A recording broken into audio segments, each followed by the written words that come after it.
Quantum Leap.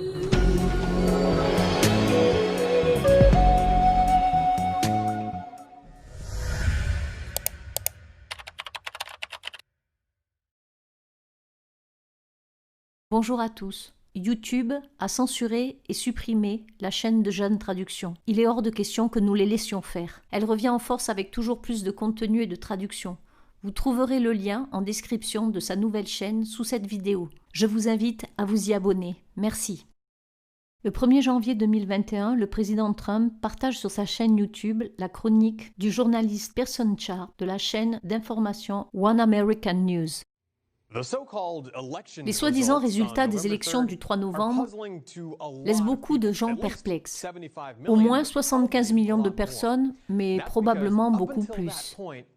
En effet, jusqu'à ce moment, tout indiquait que le président Trump allait remporter une victoire historique sur Joe Biden. Et beaucoup croient encore que c'est exactement ce qui s'est passé, même si le prétendu décompte des votes raconte une autre histoire. Malgré ce que les grands médias ont déclaré, le président Trump était promis à la victoire, car il avait instauré une ère de prospérité sans précédent pour les Américains de tout horizon. Au début de l'année 2020, avant que la pandémie chinoise et les gouverneurs démocrates ne dévastent notre nation, l'optimisme américain sur l'économie a atteint un niveau record. Le taux de chômage n'était plus que de 3,6%. C'est le taux le plus bas depuis plus d'un demi-siècle, avec plus de 5,3 millions de nouveaux emplois créés depuis l'entrée en fonction de M. Trump, dont plus de 600 000 emplois dans le secteur manufacturier. Et selon le ministère du Travail, il y a eu 7,6 millions de créations d'emplois. Un record en 18 ans. Le taux de chômage des femmes a atteint son niveau le plus bas depuis 65 ans. Et plus d'Afro-Américains, Asiatiques et Hispaniques ont été employés avec succès, plus qu'à tout autre moment de l'histoire américaine. Et pour la première fois dans l'histoire, il y a eu plus d'offres d'emploi que de personnes à la recherche d'un emploi. 157 millions d'Américains de toutes les couleurs, croyances et convictions confondues ont travaillé avec succès dans tout le pays.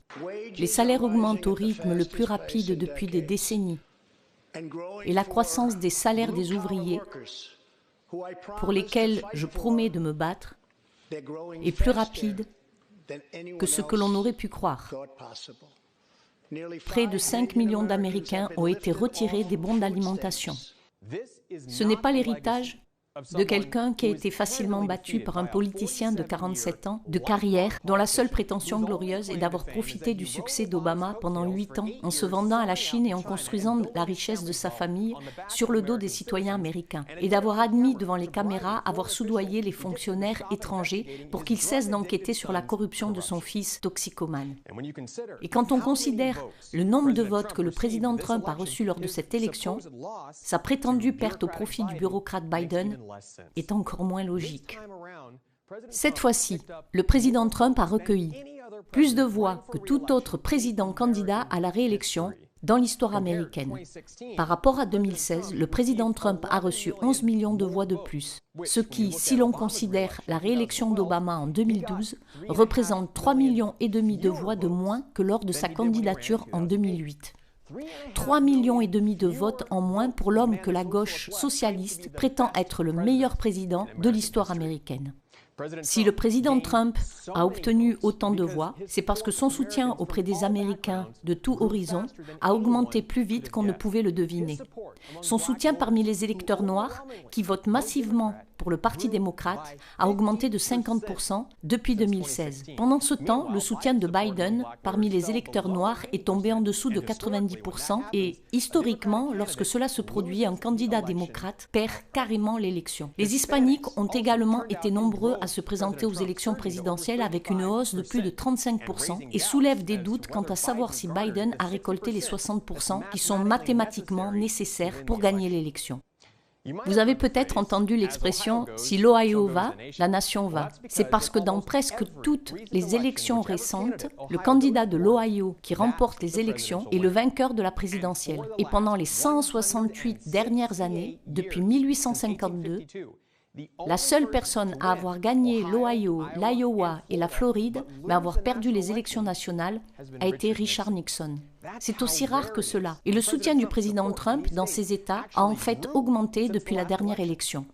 En fait, le soutien de Trump s'est accru dans tout le Midwest, à l'exception d'un pic soudain dans quelques villes clés qui se sont avérées être exactement celles dont Biden avait besoin pour gagner.